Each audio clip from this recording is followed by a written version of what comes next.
eu estou à vontade e, portanto, não me estou a auto-elogiar na medida em que sou independente. E sendo independente, não estive sujeito durante estes meses a qualquer pressão partidária. A verdade é que queria notar com agrado que os Presidentes de Câmara, independentemente dos partidos pelos quais foram eleitos ou com os quais têm proximidade, souberam, neste caso, da descentralização, decidir independentemente daquilo que é a força partidária que representam. E isso é um sinal vivo de que o poder autárquico existe com uma grande dignidade e com uma grande ligação aos cidadãos. Não tenho visto isto assinalado, mas gostava de o assinalar. Mesmo o meu colega Álvaro Amaro, que, como sabem, até me criticou na altura em agosto por achar que, de alguma maneira, eu estava a criticar o acordo que foi feito, acaba de tomar uma posição de total independência, dizendo que quer uma parte do pacote e não quer outra parte do pacote. Mas nós tivemos há 20 anos o referendo da regionalização e, como sabem, ela foi uma oportunidade falhada. E vou dizer porque é que ela foi falhada. Não foi tão falhada pelo facto de os cidadãos a terem recusado. Ela foi falhada principalmente porque, não sei se se recordam, que nessa noite em que foi apresentado o resultado do referendo, nas televisões apareceram as duas fações. A fação vencedora, que tinha derrotado o processo da regionalização, e a perdedora, que tinha perdido. Portanto, e que estava naturalmente triste por não ter conseguido levar a cabo esse processo. Mas naquela noite houve uma extraordinária sintonia nas declarações que foram feitas. Todos disseram, bem, não vai haver regionalização, mas nós agora vamos centralizar o país. E curiosamente surgiu o contrário, ou seja, desde aí parece que o que foi referendado foi o centralismo e parece que nós votamos favoravelmente o centralismo. Aquilo que sucedeu foi que houve um modelo hiperconcentracionário dos recursos e, portanto, de facto, o país percebeu rapidamente que, como dizia o Jorge Fiel, um jornalista porque eu tenho muito apreço, parecia que o país subitamente era uma mesa de snooker inclinada apenas para um único buraco. E foi assim que o país se desenvolveu nos últimos anos. Chegado a este tempo e chegado ao ano passado, subitamente surge uma iniciativa por parte do Governo, a todos os títulos louvável, e depois acompanhada pelo PSD, também louvável, de, por uma vez, descentralizar. E havia, de facto, esta grande possibilidade de avançar para um modelo de descentralização. E os municípios, de formas diferentes, organizaram-se. As áreas metropolitanas de Porto e Lisboa organizaram-se, como sabem, numa cimeira, em que apresentaram um conjunto de medidas que pareciam razoáveis e que pareciam mais ou menos possíveis de implementar. Os outros municípios, através das CIMs, através da Associação Nacional de Municípios, todos eles se começaram a movimentar no sentido de encontrar um modelo de descentralização que, por uma vez, pudesse ser levado a cabo ainda nesta legislatura. E com um consenso generalizado a nível dos principais partidos, tendo nós hoje ainda uma situação em que, mesmo se fosse preciso fazer alterações à Constituição, seria relativamente fácil e não era necessário, toda a gente acreditou que iria haver uma descentralização. Aquilo que sucedeu, no entanto, é que quando nós olhamos àquilo que nos foi proposto, o que nos foi proposto foi uma tarefização das funções do Estado Central. E tarefização porquê? Porque isto tem a ver com o nome que aqui está, descentralizar as tarefas ou as decisões. Aquilo que tentaram ou estão a tentar é passar para os municípios tarefas e não as decisões. Este assunto foi decidido no Parlamento ainda antes das férias. Surgiu uma lei quadro que deu ou obrigou os municípios a pronunciarem-se até ao dia, salvo erro, 15 de setembro.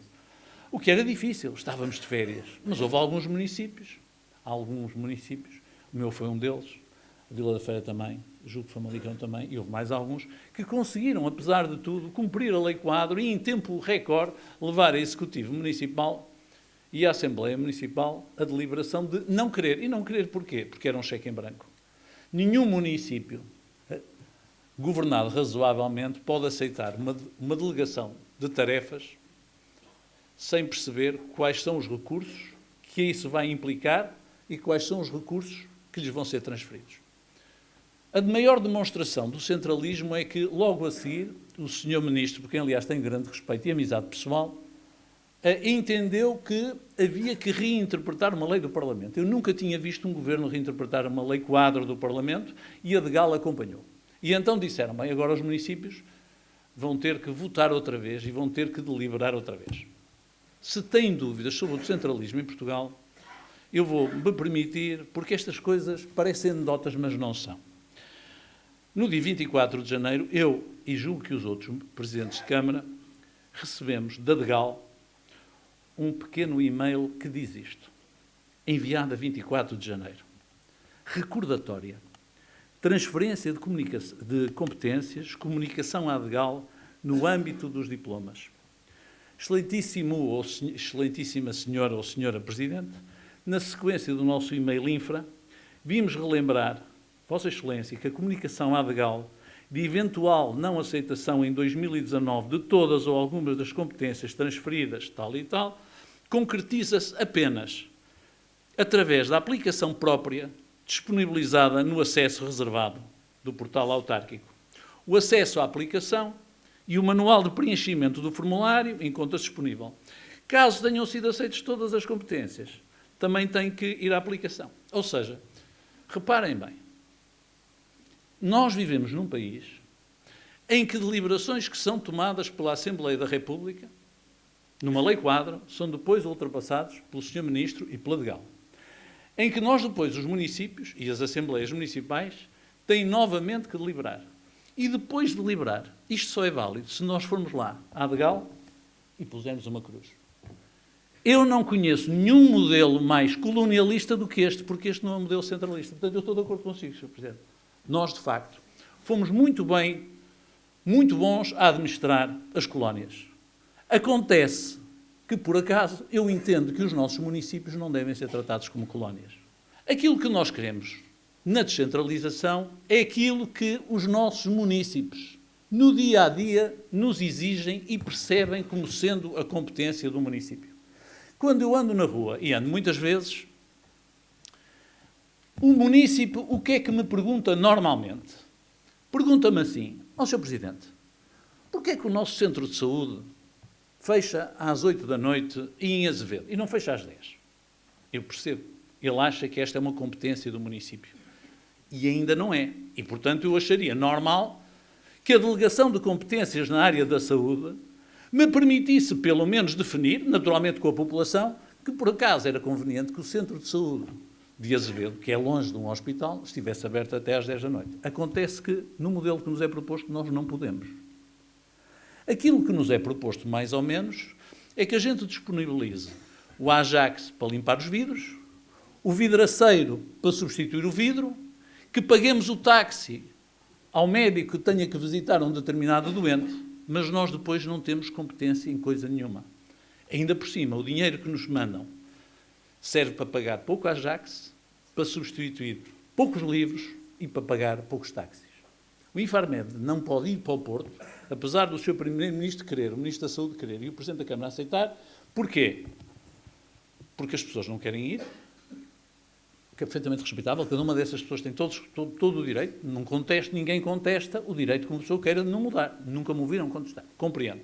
Mas depois dizem, mas ao mesmo tempo é a administração que diz, nós não podemos ir porque não faz sentido. Então tivemos esta aqui a prova de que o problema é um problema político. Tivemos um poder político ao mais alto nível, o Sr. Primeiro-Ministro a dizer no Parlamento, na Casa da Democracia, 7 vezes seguida, no mesmo dia, o Infarmed vai para o Porto.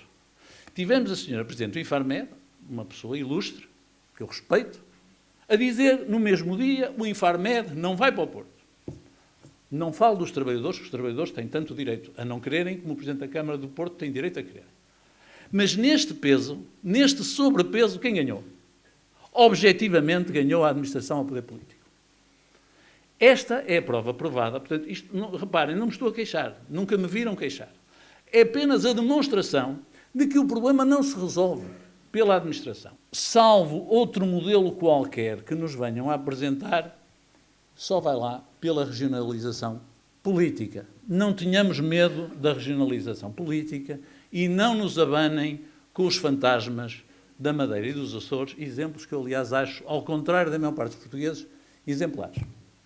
E, portanto, aquilo que nós temos que exigir é que, sem criar uma sobre-administração, sem tentarmos mudar a administração por si, numa lógica que já percebemos que não funciona, porque vamos continuar a receber os e-mails da Legal, então façamos a coisa ao contrário.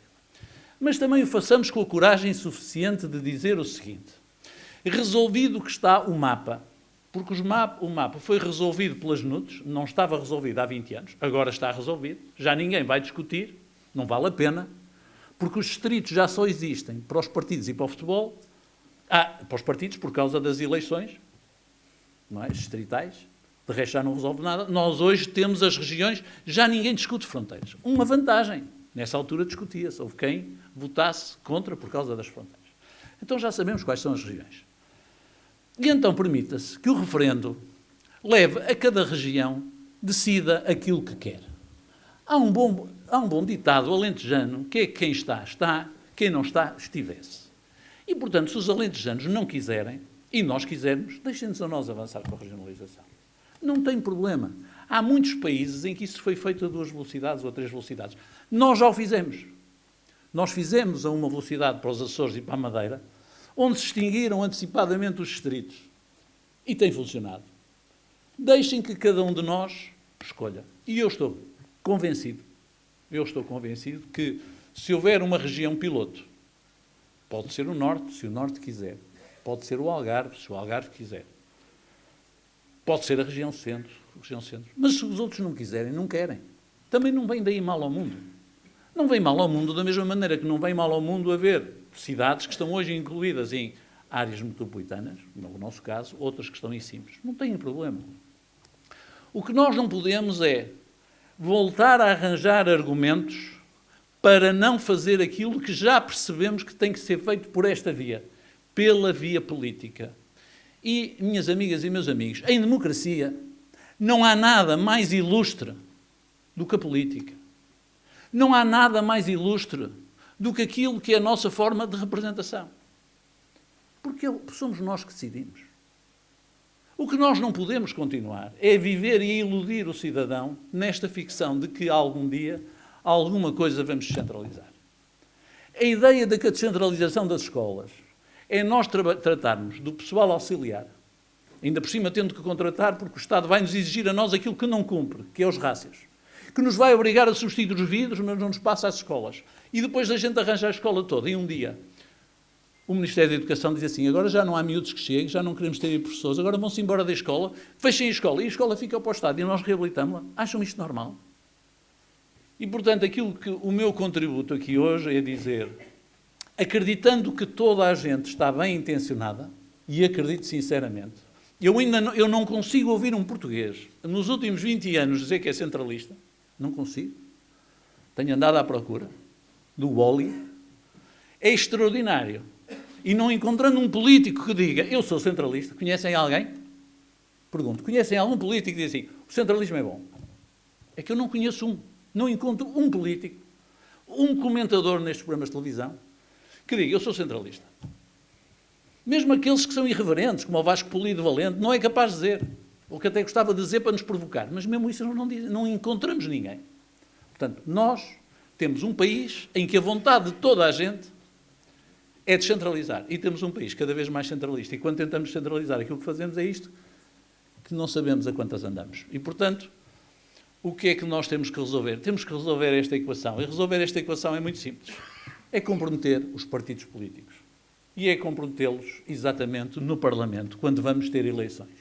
E é perguntar se, por acaso, não admitem fazer uma alteração constitucional que permita, até porque na Constituição fala lá nas regiões, em que nos diga muito simplesmente, deixem fazer isto, região a região, quem está, está, quem não está, tivesse.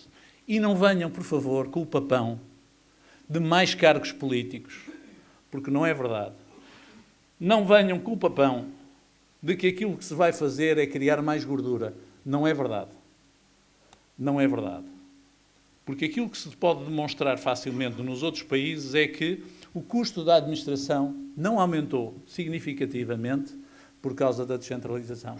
Isto, claro, se nós tivermos a garantia que a administração depende do poder político e não seja ao contrário. E depois é muito simples. Depois, a partir daí, qual é o modelo? É muito simples. Pode ser um modelo transitório. E já foi aqui defendido há uns anos atrás. Bastaria que começássemos num modelo muito simples. Era assim, o Presidente, nas regiões que quisessem tentar a regionalização, o Presidente da Comissão de Coordenação era eleito por sufrágio direto e universal.